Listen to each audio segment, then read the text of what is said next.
સુરતમાં પૂરથી અસરગ્રસ્ત પરિવારોને રાજ્ય સરકારની સહાય સરળતાથી મળી રહે તે માટે મહત્વની પહેલ કરવામાં આવી છે। સરકાર દ્વારા જાહેર કરાયેલા સહાય પેકેજ અંગે લોકોને યોગ્ય માર્ગદર્શન આપવા સહાયના સાથી અભિયાન શરૂ કરવામાં આવ્યું છે।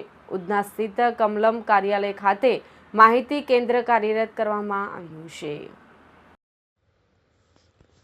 સુરતમાં પૂરથી અસરગ્રસ્ત નાગરિકોને રાજ્ય સરકાર દ્વારા જાહેર કરેલા સહાય પેકેજનો લાભ સરળતાથી મળી રહે તે માટે સહાયના સાથી અભિયાનનો પ્રારંભ કરવામાં આવ્યો છે।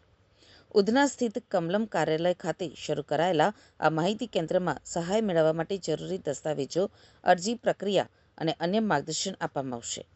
દરરોજ સવારે 11 વાગ્યાથી સાંજે 5 વાગ્યા સુધી કાર્યરત રહેતું આ કેન્દ્ર અસરગ્રસ્ત પરિવારોને યોગ્ય માહિતી અને સહાય મેળવવામાં મદદરૂપ બનશે। અને એ પરિસ્થિતિમાં આપ સૌ મીડિયાના મિત્રોએ પણ ખૂબ જ મહેનત અને ધગશથી જે રીતે સાથ સહકાર આપ્યો છે એ બદલ આપ સૌ મીડિયાના મિત્રોનો પણ આજે આભાર વ્યક્ત કરીએ છીએ। સુરત જિલ્લા મહાનગરપાલિકાની અંદર ભારે વરસાદને કારણે સર્જાયેલી જે પૂરની સ્થિતિથી ખૂબ જ મોટા પાયે નુકસાન થયું છે અને આ વિકટ સ્થિતિમાંથી ઝડપથી બહાર આવવા માટે સ્થાનિક અર્થતંત્રને વેગ મળે એ હેતુથી સરકાર દ્વારા આ પેકેજ જાહેર કરવામાં આવ્યું છે।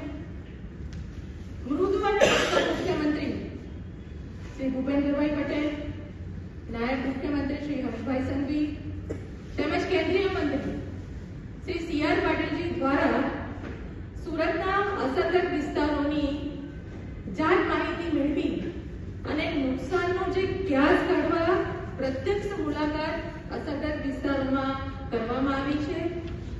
ભારતીય જનતા પાર્ટી ગુજરાત પ્રદેશના અધ્યક્ષ શ્રી જગદીશભાઈ વિશ્વકર્માજીએ પણ આ પરિસ્થિતિને ખૂબ જ ગંભીર અને ચિંતિત થયા છે।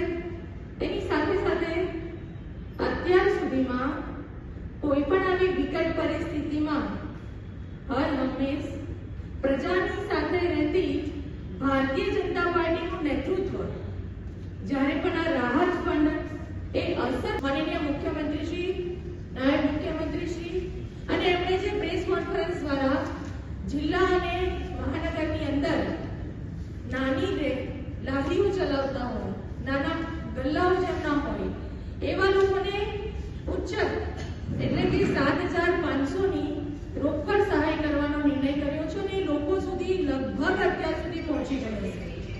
બીજું કે જેમની પાસે નાની નાની કેબિનો છે અને એ કેબિનનો વિસ્તાર 40 ફૂટની અંદર હશે તો એમને પણ રોકડ સહાય રૂપે 25,000 રૂપિયાની સહાય કરવામાં આવી છે અને જો આ જ કેબિનો 40 ફૂટથી ઉપરની અંદર હશે તો એમને 50,000ની રોકડની સહાય કરવામાં આવી છે।